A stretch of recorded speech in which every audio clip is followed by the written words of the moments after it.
오늘 이 말씀을 가지고 서원 꼭 지켜야 하나요? 라는 제목으로 잠시 말씀을 나누려고 합니다. 오늘 이 입다라는 사람이 이스라엘 백성 중 가운데 사사로 세워졌습니다. 이 입다의 배경을 우리가 먼저 좀 살펴봐야 될 것 같은데, 이 입다는 기생의 아들이었습니다. 길앗에 사는 길앗이라는 사람이 본처가 있었고, 아마 이 입다의 어머니였던 그 기생을 후처로 들이지 않았나 이렇게 생각이 되어집니다. 본처의 자식들이 있었고 후처의 자식입니다. 그러니까 이 본처의 자식들이 이 입다를 굉장히 많이 핍박했었던 것 같아요. 그리고 결국에는 우리 아버지의 유산을 너하고 나눌 수 없으니 너는 이 집에서 나가라 하고서 입다를 그 집에서 쫓아내버렸다는 거죠. 그러니까 입다가 집을 나와서 갈 곳이 없으니까 그 지경을 떠나서 이방인들이 살고 있는 도비라는 땅에, 도비라는 지방에 가서 거하기 시작했습니다. 그런데 이 입다가 아마 좀 리더십이 있었던 것 같아요. 입다가 그 도비라는 땅에서 살고 있었는데 성경을 보니까 여러 비류들이라고 되어져 있지만 거기 보면 마음이 상한 자도 있었을 거고 뭐 여러 가지 이유 때문에 도망자의 신세가 됐었던 사람들도 있었을 거고, 그런 사람들이 입다 주위로 모여들기 시작한 겁니다. 그래서 그 입다가 그 무리에 어떻게 보면 대장이 된 거죠. 조금 더 쉽게 우리가 이해하기 위해서는 우리가 홍길동이라는 그 소설을 잘 알고 있습니다. 홍길동도 서자였죠. 집에서 쫓겨났지요. 그리고 홍길동을 따르는 사람들이 많아졌죠. 뭐 이런 겁니다. 그러니까 입다의 모습도 홍길동의 모습과 비슷했었던 것 같습니다. 그런데 어느 날 이 암몬이라는 그 옆에 있던 족속 이방 민족이 이스라엘 백성이 길앗 지방을 공격해 오게 되어집니다. 그런데 길앗에는 길앗을 구원할 만한 장수가 없었던 거예요. 이 길앗에 살고 있었던 장로들이 곰곰이 생각을 해보니 입다라는 사람이 저기 다른 지역에 가서 살고 있는데 그 지역에 살고 있으면서 많은 사람들이 입다와 함께 무리를 꾸려서 살고 가고 있더라, 이런 이야기를 들은 거죠. 그래서 이 길앗의 장로님들이 가서 입다에게 구원을 요청합니다. 우리를 위해서 싸워주세요. 당신이 우리를 위해서 싸우면 당신이 우리의 머리가 될 겁니다. 우리의 지도자가 될 겁니다. 이렇게 약속을 하고 있다가 그 길앗을 구하기 위해서 암몬과 전쟁을 시작하러 갑니다. 전쟁을 시작하러 갈 때에 입다가 오늘 서원을 하나님께 드리는 겁니다. 만약에 하나님께서 나로 하여금 이 전쟁을 이기게 하시면 누구든지 전쟁이 끝나고 집에 갈 때 집에서 제일 처음에 나오는 그 자를 내가 하나님께 번제로 드리겠습니다. 전쟁을 했습니다. 전쟁이 이겼습니다. 그리고 금이환영하는데 제일 먼저 나온 사람이 누구냐 하면 자기에게 하나밖에 없었던 무남동녀 딸이 아빠를 환영하러 나옵니다. 입다가 그것을 보고 하나님께 서원한 것이 생각났어요. 얼마나 그 마음이 찢어졌겠습니까?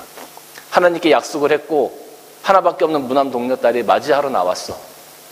그 딸을 하나님께 드려야 되는데 얼마나 마음이 찢어졌겠어요. 하나님께 내가 약속을 했으니 이거를 거스를 수 없다라고 선언을 했을 때에 그 딸이 아버지가 원하시는 대로 아버지의 뜻대로 하십시오. 그러나 제가 처녀로 죽는 것을 인하여 2달 동안만 내가 애곡하게 할 수 있는 시간을 달라고 이야기합니다. 2달 동안 친구들과 같이 애곡하고 와서 하나님께 드려졌다라는 그런 이야기입니다. 어떻게 보면 사람을 하나님께 번제로 제사로 드린다라는 것, 참 우리가 성경에서 찾아보기 힘든 부분이라고 생각이 들지요. 어떻게 입다가 그런 생각을 했을까 궁금하기도 합니다. 그런데 입다가 그 이스라엘 지경을 떠나서 살았던 그 도비라는 땅은 이방 민족들의 땅이었는데 그 이방 민족들이 섬기는 신들 중에서 몰렉이라는 신이 있습니다. 혹은 그노스라고도 이야기합니다. 이게 같은 신입니다. 다 같은 신인데 지역에 따라서 부르는 이름이 조금씩 다를 뿐입니다. 그런데 이 몰렉이라고 하는 그 신은 인신공양을 하는 것을 자기들의 제사 형식으로 가지고 있는 신이었어요. 특별히 인신공양을 할 때는 풍요를 기원할 때 혹은 전쟁을 앞두고 있을 때 이 2가지 상황에서 인신공양을 하는 그런 특징을 가지고 있는 종교가 이 몰렉 종교, 그노스 종교였습니다. 아마 이방 민족들과 섞여 살면서 그들의 문화와 그들의 종교가 자연스럽게 입다에게 스며들었고 입다 역시도 그런 것들을 따라서 하나님 앞에 그렇게 잘못된 서원을 하지 않았을까 하는 생각을 해봅니다. 여러분, 우리도 살다 보면 하나님께 서원할 때가 있습니다. 하나님께 약속을 드릴 때가 있습니다. 한 칸만 넘겨주시겠어요? 성경에도 많은 서원들이 나오는데 민수기 21장 말씀을 보면 네겝에 거주하는 가나안 사람 곧 아랏의 왕이 이스라엘이 아다림길로 온 다음을 듣고 이스라엘을 쳐서 그 중에 몇 사람을 사로잡았어요. 그리고 이스라엘이 여호와께 서원하여 이르되 주께서 만일 이 백성을 내 손에 넘기시면 내가 그들의 성읍을 다 멸하리이다. 불러주세요. 여호와께서 이스라엘의 목소리를 들으시고 가나안 사람을 그들의 손에 넘기심에 그들이 그들의 그들의 성읍을 다 멸하니라. 그리고 그곳 이름을 호르마라 하였다. 하나님께 이스라엘 백성들이 가나안 땅을 점령하기 전에 서원하는 거죠. 하나님, 이 가나안 땅을 저에게 주시면 하나님 말씀대로 이 땅에 있는 거민들을 저희가 다 몰아내겠습니다. 다 멸하겠습니다. 이렇게 약속을 하는 거죠. 그래서 이스라엘 백성들 약속을 지켰어요. 그들의 서원을 지켰습니다. 한번 보여주세요. 또 사무엘상 1장을 보면 한나의 서원이 나옵니다. 한나는 아이를 가질 수 없는 여인이었습니다. 아이를 한 명만 하나님께서 허락해 주시면 너무 감사할 텐데 아이가 없음을 인해서 굉장히 힘들어했던 여인이었어요. 그런데 어느 날 하나님 앞에 나와서 기도하는데 서원하여 이르되 만군의 여호와여 만일 주의 여종의 고통을 돌아보시고 나를 기억하사 주의 여종을 잊지 아니하시고 주의 여종에게 아들을 주시면 내가 그의 평생에 그를 여호와께 드리고 삭도를 그의 머리에 대지 않겠습니다. 이게 뭡니까? 하나님께 이 아들을 나시린으로 하나님의 종으로 드리겠습니다라는 그런 표현이었어요. 그렇게 서원을 하는 거예요. 하나님께서 이 한나에게 주신 아들이 사무엘입니다. 젖될 때까지 그 아들을 데리고 있다가 젖이 뗀 후에 제사장 엘리에게 데리고 와서 그 사무엘을 하나님께 드렸던 그런 기록을 우리가 잘 압니다. 하나만. 사도행전 18장 말씀을 보면 바울이 이렇게 얘기해요. 바울은 더 여러 날 머물다가 형제들과 작별하고 배 타고 수리아로 떠나갈새 브리스길라와 아굴라도 함께 하더라. 바울이 일찍이 서원이 있었으므로 겐그리아에서 머리를 깎았다 그랬어요. 이거는 바울이 3차 전도 여행을 했는데 2차 전도 여행을 할 때 아마도 고린도에서 하나님께 서원을 했었던 것 같아요. 하나님, 이 2차 전도 여행을 할 때 내가 이렇게 여행을 해야 되는데 하나님께서 지키시고 많은 구원받는 자들이 더하게 하시면 제가 하나님께 이 기간 동안 저의 모든 것들을 드리겠습니다 하고 아마 서원했었던 것 같아요. 머리를 깎았다. 그러니까 머리를 깎지 않았다는 거죠. 그 안에는. 머리를 깎지 않았다는 것은 나시린의 규례입니다.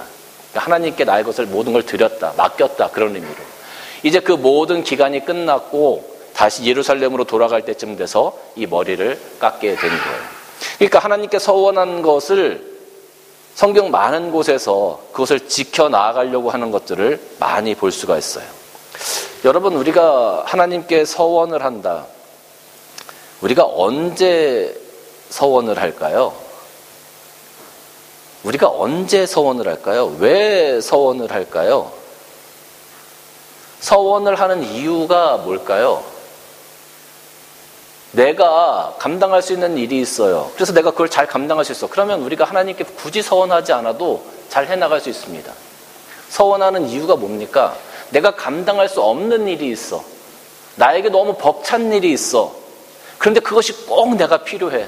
하나님, 이 일에 대해서 하나님께서 저를 도와주시면 제가 하나님 앞에서 이러한 삶을 살겠습니다라고 약속하는 거예요. 그때 우리가 보통 서원을 하게 되어지는 거죠. 혹은 하나님께서 우리에게 베풀어 주신 은혜가 너무 커.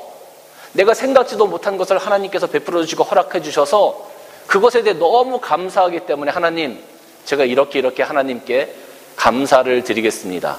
뭐 이렇게 약속하는 거죠. 그러니까 서원을 하는 경우는 보통 두 가지라고 할 수 있어요. 우리의 의지를 보여드리는 거예요. 주신 은혜에 감사해서 그 감사의 모습을, 감사의 표현을 하는 것이 어떻게 보면 서원이라고 할 수 있어요. 보통 아이를 낳지 못하는 한나와 같은 분들이 하나님, 저에게 아들을 주시면 제가 목회자로 하나님. 또 어떤 사람들은 하나님, 제 사업이 잘 되어지면 제가 하나님 앞에서 성전을 하나 잘 지어서 봉헌하겠습니다. 또 어떤 분들은 하나님 저에게 좋은 직장을 주시면, 제가 원하는 직장을 주시면 제가 평생 평신도 선교사처럼 하나님께 헌신하고 살아가겠습니다. 이렇게 우리가 서원을 하기도 합니다. 그런데 문제는 사람이 참 마음이 간사한 게, 시간이 조금씩 흘러가면서 또 내가 하나님께 기도했던 것을 내 손아귀에 딱 쥐고 난 후에는 마음이 조금씩 바뀌어지기 시작한다는 거예요. 하나님 제 사업이 잘 되어지게 하시면 하나님 제가 하나님 교회를 멋지게 지어서 하나님께 봉헌하겠습니다. 그런데 교회를 지으려고 계산을 해보니까 돈이 생각보다 많이 들어가는 거예요. 아깝잖아요. 하나님께서 나에게 주신 것은 생각하지 않고 내 주머니에서 지금 나가야 되는 것들이 아깝게 느껴지는 거예요. 그 서원을 깨고 싶어요. 좋은 직장에 들어갔습니다. 내가 평생 하나님 앞에 평신도 선교사로 헌신하겠습니다 했는데 그 좋은 직장을 놓기가, 또 그것을 옮겨 나아가기가 너무나 힘든 거예요. 평신도 선교사로 살아가는 그 삶이 너무 부담되는 거예요. 그러니까 시간이 지나면 자꾸 마음이 바뀌게 되는 거죠. 내 마음대로 살고 싶고, 내가 가진 것을 하나님께 드리기도 아깝고, 이미 성공은 내 손아귀에 들어와 있고, 그러니까 그 서원을 지켜나가려고 하는 마음이 점점 약해지는 겁니다. 중고등학생들 자녀를 둔 부모님들은 주일날 아침에 아이들과 대부분 전쟁을 합니다. 아이들 깨워서 교회 가야 되는데 아이들이 제 시간에 일어나지를 않아요. 일어나지를 않으니까 매일 아침마다 전쟁을 해요. 아이를 조금 일찍 깨워도 아이들이 벌떡벌떡 일어나서 씻질 않아요. 침대 안에서 계속 핸드폰 보고 앉아있죠. 그런 경우가 태반입니다. 그런데 어느 날 그 아들이 아버지한테 얘기를 하는 거예요. 아버지, 제가 갖고 싶은 게 하나 있어요. 뭐냐? 제가 자전거가 한 대 꼭 갖고 싶은데 자전거를 한 대 사주시면 제가 이 자전거 타고 매 주일마다 교회에 기쁘게 아버지보다 먼저 달려갈 수 있을 것 같아요. 제가 약속할게요. 아버지가 그래? 정말? 솔깃하잖아요. 아주 좋은 제안입니다. 매일 아침마다 전쟁을 해야 된다. 그래서 자전거를 사줬어요. 한 달은 열심히 자전거를 타고 교회 신나게 갑니다. 근데 한 달쯤 지나고 나니까 이게 예전의 버릇으로 슬슬 돌아오기 시작하죠. 그때 이 아들이 만약에 아버지를 보고 아빠 미안, 나 약속 못 지켜, 그냥 싹 가버리는 거예요. 그럼 아버지가 화가 나겠죠. 야, 너 일로 와봐. 야단을 칠 겁니다. 근데 또 어떤 때는, 어떤 모습은 아무 얘기도 안 하는 거예요. 잘했다 잘못했다 얘기도 안 하고 그냥 평상시처럼 해. 그럼 아버지가 화가 나서 또 부르겠죠. 근데 이 아들이 정말로 아버지를 아버지, 제가 오늘 드릴 말씀이 있는데 아버지가 자전거 사주실 때 제가 이렇게 약속을 했잖아요. 그런데 제가 이렇게 하려고 했는데 너무 힘들어서 이거 지키기가 너무 힘든 것 같아요. 만약에 정말로 그런 부분들에 대해서 솔직하게 진솔하게 얘기하면서 아빠, 정말 죄송해요. 내가 최선을 다하긴 할 건데 정말 저희가 힘들어서 이거 약속 다 못 지킬 것 같아요. 그렇게 얘기를 한다면 그래, 네가 최선을 다해라. 우리가 아버지 마음을 그거 어떻게 하겠어요? 그거 죽이겠어요? 살리겠어요? 인정을 해줘야지. 그게 부모님의 마음 아니겠습니까? 여러분, 우리가 하나님 앞에 서원한 것도 마찬가지입니다. 하나님 앞에 서원했을 때 만약에 서원을 한 이후에 내가 충분히 그것을 감당할 수 있음에도 불구하고 나의 것을 내놓는 것이 아까워서 또 내가 헌신하는 것이 부담스러워서 그것을 안 하려고 한다면 그것은 분명히 잘못된 거라고 생각이 들어요.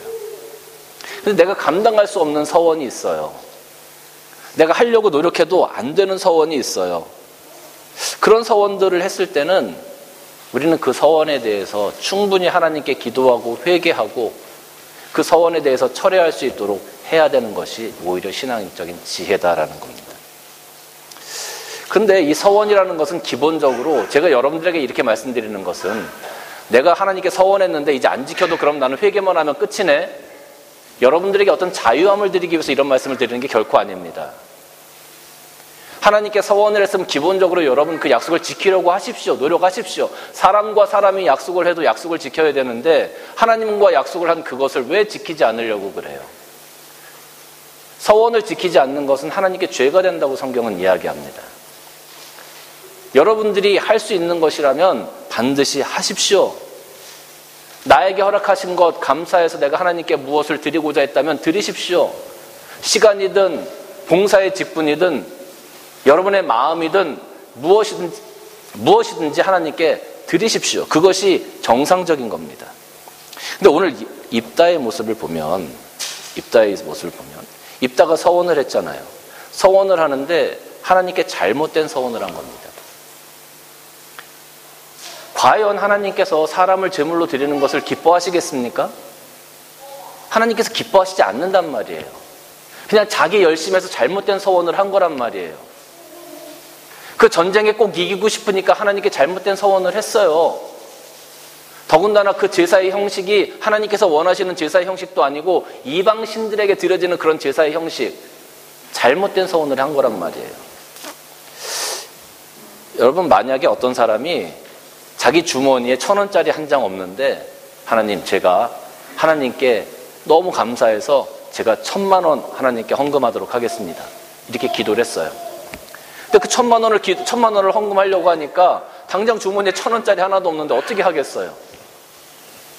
이래도 안 되고 저래도 안 되는 거예요. 이 사람이 생각을 해냅니다. 아하, 그럼 내가 도둑질을 해서라도 하나님께 감사 헌금하면 되겠구나. 그래서 도둑질을 해와서 1,000만 원을 헌금했어요. 여러분, 하나님이 그 헌금을 기뻐하시겠습니까? 하나님의 자녀가 그 서원을 갖기 위해서 도둑놈이 되는 것, 도둑이 되는 것을 하나님께서 기뻐하시겠습니까? 잘못된 거예요. 우리는 하나님 앞에 서원할 때 바른 서원을 할 수도 있지만 때로는 이렇게 잘못된 서원을 하기도 합니다. 그리고 나서 그 서원에 딱 사로잡혀서 이러지도 못하고 저러지도 못하는 삶을 살아가는 사람들이 참 많이 있어요. 하나님께 약속했으니까 내가 하긴 해야 되는데 내가 할 수 없는 거야. 내가 도저히 감당할 수 없는 거야. 오늘 입다처럼 잘못된 서원을 했어. 저는 입다가 하나님 앞에 서원을 했지만 잘못된 서원이었기 때문에 이 서원에 대해서 하나님께 철저히 회개하고 돌이켰어야 된다라는 생각을 해봅니다. 근데 입다는 그러지 않았어요. 하나님께 약속한 거니까 반드시 지켜야 된다라고 얘기하는 거죠. 하나님과 약속한 것 반드시 지켜야 된다. 저 동의합니다. 우리 그렇게 살아가야 됩니다. 그런데 전제가 잘못됐잖아요. 하나님 앞에 드리는 제사의 형식이나 이 모든 것들 하나님께서 기뻐하지 않으시는 거였잖아요. 잘못된 서원이잖아요. 이 부분에 대해서는 내가 너무 급하게 잘못된 서원을 했기 때문에 그 부분에 대해서 우리가 하나님께 돌이키고 그것에 상응하는 철저한 회개가 하나님께 드려져야 된다라는 거예요.